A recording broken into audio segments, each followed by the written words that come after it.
Hi, it's Steve. Today we'd like to show you how to change the injector sleeve on your washer.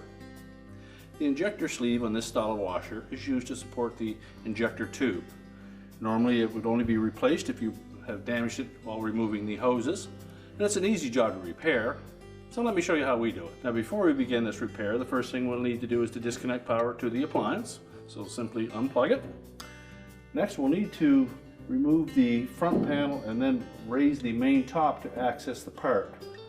And typically there are 2 screws that are near the bottom of the front panel that secure it in place. So you can either use a short stubby screwdriver to remove those screws, or if you have room you can tilt the washer back and access them from this position.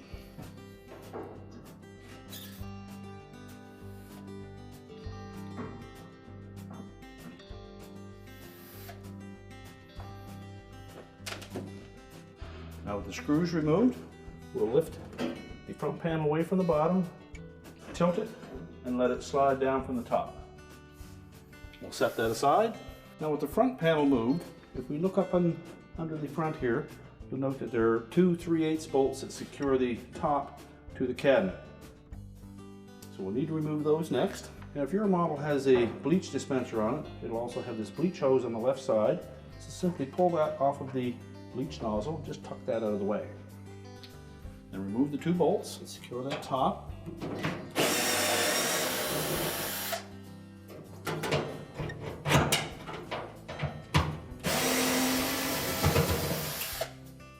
Now we'll lower the washer to its standing position.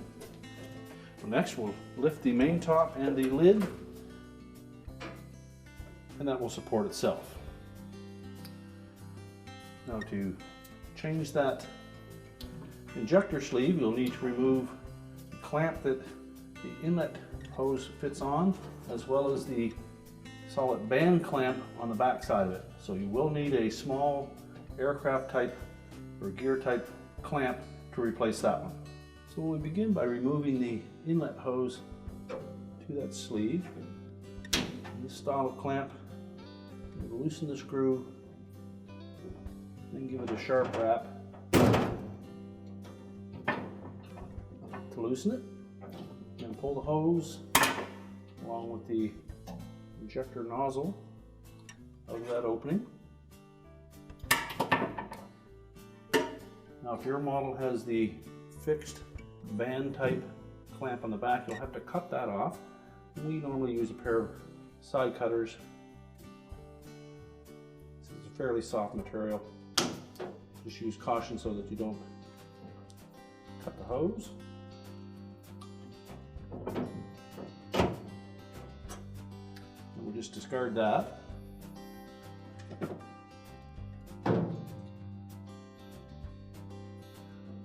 Peel the hose off the back. We'll remove the mounting screw on the side. Your model may have a slightly different looking injector sleeve.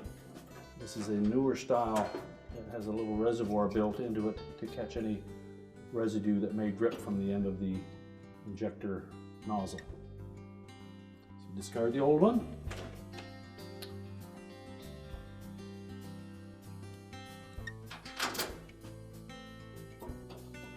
I'm just going to hold that new one into place, line up the screw.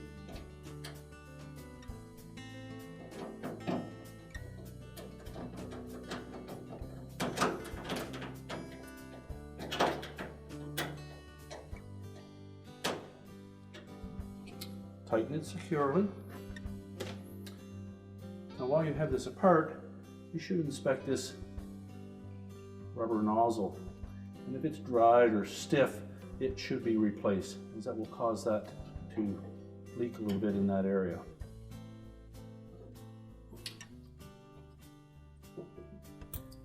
Now when reinstalling the injector nozzle, fit it firmly into that opening. Just moisten the inside of the hose. for the edge of the injector.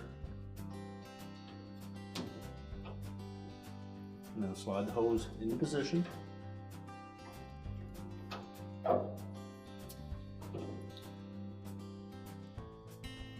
should tilt it just slightly towards the cabinet at the bottom.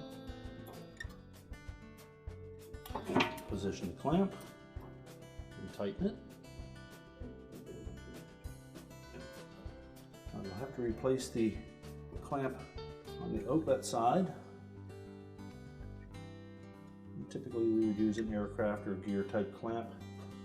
Again, slide the hose fully on, make sure it's laying almost flat.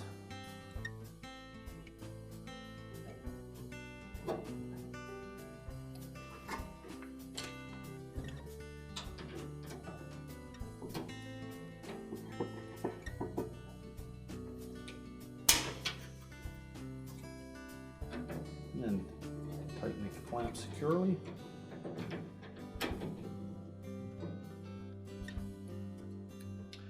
So now we'll lower that main top down into position, and we need to make sure that we line up the proper holes with the top and the cabinet, because the top will move back and forth a bit.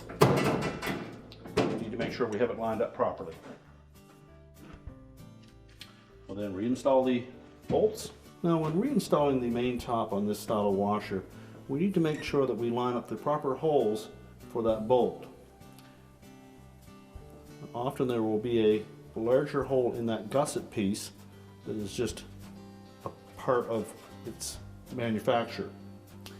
There will be a threaded hole, or in some models it will be a speed type nut or clip that will accept a threaded screw that will be in the forwardmost hole. Now because the top will slide back and forth easily, we need to make sure that we line it up with the proper hole in the cabinet.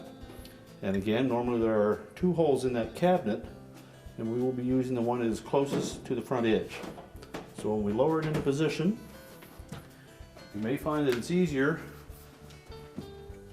to slide the bolt up through the cabinet first, and then line it up with the main top.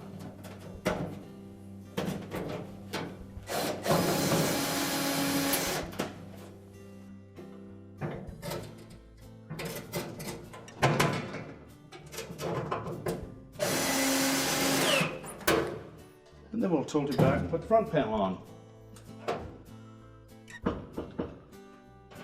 And again, if your model has the bleach dispenser, please remember to put that hose on.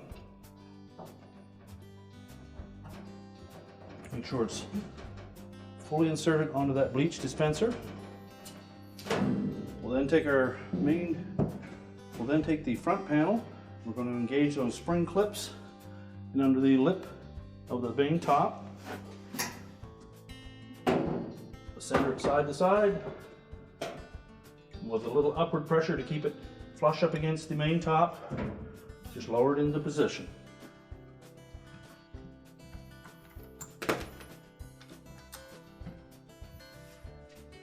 We'll reinstall the two retaining screws.